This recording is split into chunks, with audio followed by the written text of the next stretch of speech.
Guys ये है Splendor plus पुराना मॉडल। जो स्प्लेंडर प्लस आता था पुराना मॉडल मीन एक तो प्रो वाला इंजन था, एक पुराने मॉडल जो इंजन था उसमें जिसमें 2.5 एम्पीयर की बैटरी होती है। उसमें फॉल्ट जो आ रहा है ना वो आ रहा है बैटरी चार्जिंग का। इसमें बैटरी लगाते हैं 15-20 मिनट में बैटरी डिस्चार्ज करता है। तो इस फॉल्ट को दूर करेंगे। इस भाई ने काफ़ी पैसे लगा लिए, कम से कम 3 से 3.5 हज़ार रुपये। क्या क्या डलवा चुका है, काफ़ी मैकेनिकों के पास जा चुका है, कम से कम 4 से 5 मैकेनिक चेंज कर चुका है, उससे तो ज़्यादा भी हो। एक बैटरी रिप्लेस करवा ली, वो तो अंडर वारंटी कराई है। लेकिन क्या क्या पार्ट डलवा लिया। अगर ये वीडियो आप प्रॉपर देख लेते हो तो पूरा सोल्यूशन दूंगा इस वीडियो में। क्या क्या आपने चेक करना है, ये प्रॉब्लम क्यों आई। नई वायरिंग डाल दी भाई ने, साथ में स्टार्टर प्लेट होती है नई और नहीं डलवा दी। दिखाता हूँ चार्जर कौन सी कंपनी का, वो देख लें एक बार, लोकल तो नहीं है। ये देखो नया चार्जर है लेकिन ये भी लोकल स्विच का। सारा सामान जेन्युइन निकाल कर लोकल डाल दिया। उस मिस्त्री से कांटेक्ट कर ले एक बार, जो भी सामान है ना पुराना लिया ठीक हो जाएगी गारंटीड। लेकिन सामान मेरे को आपका जो और इसमें था ना वो सारा सामान वापस चाहिए। वायरिंग ने छोड़ दिया, चार्जर है, कॉइल प्लेट है। अगर बाइक को आप रियल में ठीक करना चाहते हो, इसमें फॉल्ट और कुछ है लेकिन ये सामान डालने से ठीक नहीं होगी। एक बार फोन करके पता कर लो मिस्त्री का नंबर हो तो, भाई ने वही चार्जर चाहिए और कॉइल प्लेट चाहिए, ठीक है। तो मैं इसमें प्रॉपर बताऊंगा आपको। अगर भाई बैटरी चार्जिंग का इशू आता है इन गाड़ियों में तो आप स्टेप बाय स्टेप समझोगे तो हो जाएगी ठीक। और वायरिंग से रिलेटेड कोई मैकेनिक है, कैसे चेकआउट करें चार्जिंग का फॉल्ट है तो उसको भी क्लियर करने का बताऊंगा मैं कैसे करो आप। और मेरे यहाँ पे ट्रेनिंग भी होती है हर 2-3 महीने में बैच लेता हूँ BS6 का। BS6 में क्या खाली ये नहीं है खाली ट्रेनिंग से सेंसर पर बात करते हैं, हमारे उसमें बैटरी चार्जिंग का भी आता है। प्रॉपर तरीके से कैसे चेक करो वो सारा हम क्लियर करते हैं। बैटरी चार्जिंग का फ्यूल पंप प्रॉपर इंजेक्टर सारे सेंसर मल्टीमीटर से कैसे चेक करो वो सारे हैं। और साथ में इस गाड़ी को हम कैसे काम करेंगे प्रॉपर बताऊंगा मैं आपको, ठीक है। तो इसमें दिखाया मैंने स्विच का चार्जर वो लगा हुआ है। कॉइल प्लेट भी देखता हूँ कौन सी है इसमें।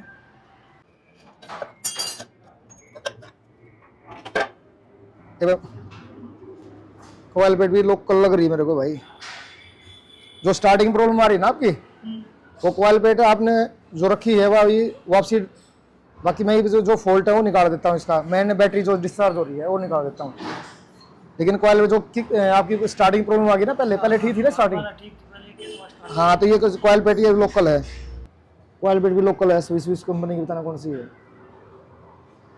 तो जेन्युइन पार्ट निकाल कर लोकल मैन है, जो फॉल्ट है चार्जिंग का उस तक नहीं पहुँच पाए हैं वो हम आपका ओके कर देंगे। सबसे पहले जो हमारा स्टार्टर प्लेट है इसमें बैटरी चार्जिंग का और लाइटिंग का 2 सर्किट होते हैं।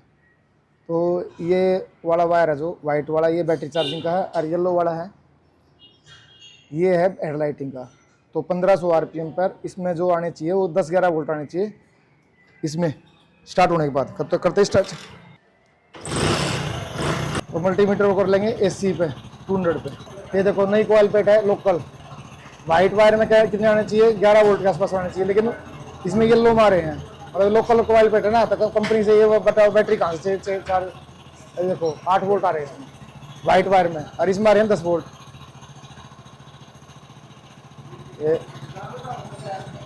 ये 10 वोल्ट मतलब क्या है ये प्रॉपर उल्टे हैं अंदर से। कहाँ बैटरी चार्ज हो गई यार। करंट जिसमें जो आने चाहिए वो नहीं आ रहे तो मैं इनको पलट रहा हूँ ऐसे बगैर काटे। येलो के वाइट में, वाइट के येलो में कर रहा हूँ। ये कंपनी लोकल होती है ना भाई, लोकल तो सामान डलवा मत। लोकल में लो तो अच्छी कंपनी का, निपोन की आती पूरी कॉइल लेटेस्ट में भी, स्प्लेंडर वर्ल्ड की।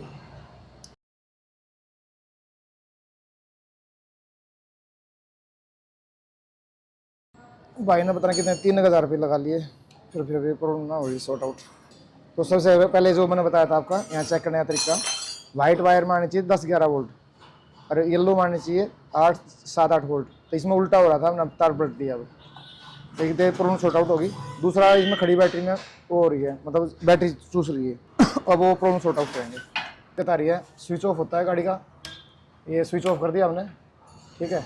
मैंने ये चेक करने का इसमें सीरीज में एक तार लगा दिया, ये देखो बल्ब जल रहा है, मतलब कहीं ना कहीं हमारा। अच्छा ये ऑन करते हैं, बैटरी कंज्यूम हो रही है, ये चेक करने का तरीका है। बीच में हम डायरेक्ट लगाएंगे 5 मिनट पी जाएगी बैटरी को। तो अभी ढूंढना है बैटरी नहीं, वायरिंग नहीं है, लेकिन ये वोल्ट कहाँ कंज्यूम हो रहे हैं वो देखना हमने। जब ये बंद हो जाएगा मतलब हमारा प्रॉपर स्विच ऑफ में, तो वो प्रॉब्लम देखते हैं कहाँ पे है। ये स्विच ऑफ में एक बार उठाओ, हल्का उठा, हल्का प्रेस। अब भी है, अब भी है। चार्जर का तार हटा दिया लेकिन अब भी हो रही है। वो हटाओ, वाइजर खोलो, वाइजर तार हटाओ। देखो बीमारी मिल गई एक तो, लगा दो तार वापसी। पिंक वाला जो वायर है ये रेसिस्टर कॉइल होती है, उसका तार लगाते ही हमारा बल्ब चालू हो जाता है। मतलब ये शॉर्ट रखा है रेसिस्टर वायर, उसका तार हटाता है परमानेंटली। तो ये कई बार क्या होता है, हमारी ये रेसिस्टर कॉइल जो होती है ना, ये शॉर्ट हो जाती है, किसी कारण भी दिक्कत आती है। तो इसका हमने परमानेंट तार हटाया, हटा भी दो कोई दिक्कत नहीं इससे। दूसरा ये जो पिंक वाला वायर है वो तो ये रेसिस्टर कॉइल का है, जो पीछे मैंने तार हटाया है। कई बार ये है इस तार को गलत लगा देते हैं इंडिकेटर में या कुछ में लगा देते हैं। रेसिस्टर कॉइल के बारे में बताऊंगा ये क्या काम करती है, अभी वीडियो के आगे बताऊंगा। लेकिन ये हमारा प्रॉपर ठीक है। अभी देखो अब बंद में नहीं चल रहा, पहले चल रहा था।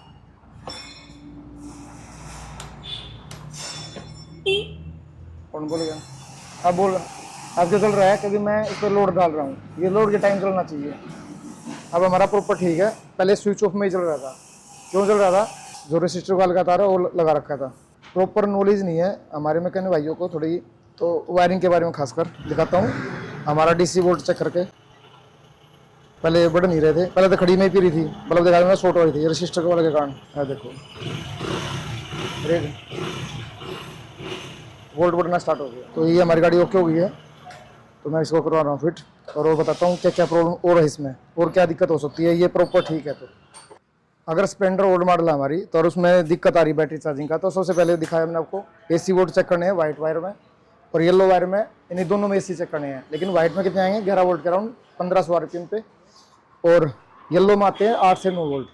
अगर ये प्रॉपर आ रहे हैं तो चार्जर की थीमल ओके होनी चाहिए। अगर बैटरी 1-2 दिन चलने के बाद बैटरी डिस्चार्ज हो रही है, लेकिन इस बाइक में क्या फॉल्ट था, लगाते ही डिस्चार्ज हो रही थी 10-15 मिनट में ही, 10 मिनट 2-3 मिनट में ही।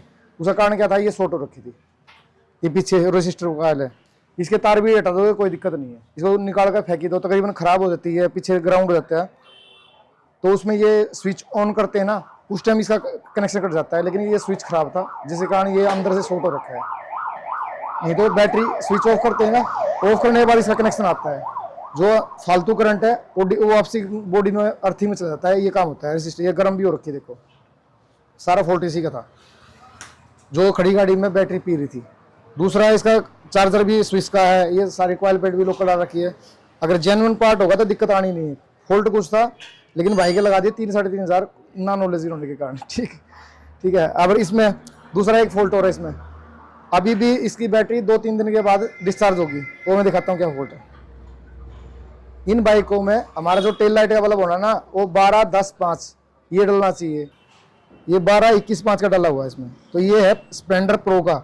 अगर ये बल्ब डला रहेगा तो 3 दिन बाद या 4 दिन बाद बैटरी आपकी डिस्चार्ज हो जाएगी। तो हमेशा ध्यान रखना, जो स्प्लेंडर मॉडल है पुराना, उसमें 12 वोल्ट, 10 वाट, 5 वाट वो वाट होता है।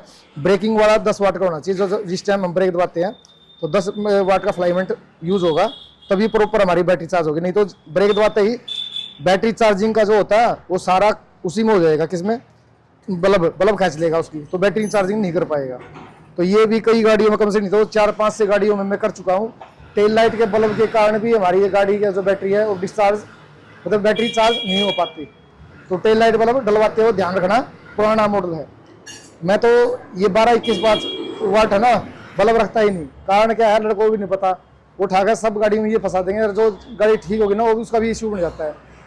इसमें तो इसका भी फॉल्ट था, एक बल्ब का भी फॉल्ट है। मैं बल्ब कौन सा है मैं दिखाता हूँ। ये मिंडा का बल्ब है, ये देखो 12 वोल्ट, 10 वाट, 5 वाट ये हो गया। तो आपकी पुराने मॉडल में परफेक्ट चलेगी, कोई दिक्कत नहीं आएगी। ये किसी सा फ्लाइमेंट मोटा होता है, तो ये डलवाएंगे बल्ब। नहीं तो 1 हफ्ते बाद भाई दोबारा फिर आ लेगा, टेल लाइट बैटरी डाउन होगी। तो इस बाइक में 2 फॉल्ट निकले थे, रेसिस्टर कॉइल और टेल लाइट बल्ब। साथ में इन भाई ना उल्टा, मतलब क्या है, चार्जर भी लोकल डलवा रखा है। वो भी अगर ओरिजिनल हुआ है तो मैंने वापसी में आया वो डलवाएंगे। स्टार्टर प्लेट वो डलवा देते हैं। भाई पहले चेक कर लो अच्छी तरह से, कस्टमर के पैसे लग रहे हैं, प्रॉपर हमारे जो मैकेनिक है ये प्रॉपर चेक नहीं कर पा रहे। तो मेरे पास हर 2-3 महीने में यहाँ बैच देते हैं, तो वहाँ पर आओ, चेकिंग में प्रॉपर आपको तरीका से सिखाएंगे। ठीक है। तो मैंने वोल्ट भी दिखा दिए कैसे बढ़ रहे हैं इसमें। अब पहले कुछ हो ही नहीं रहा था। ठीक है गाइस, तो इस वीडियो में इतना ही। मिलते हैं नए ऐसी टॉपिक पर। जय हिंद, जय भारत, वंदे मातरम।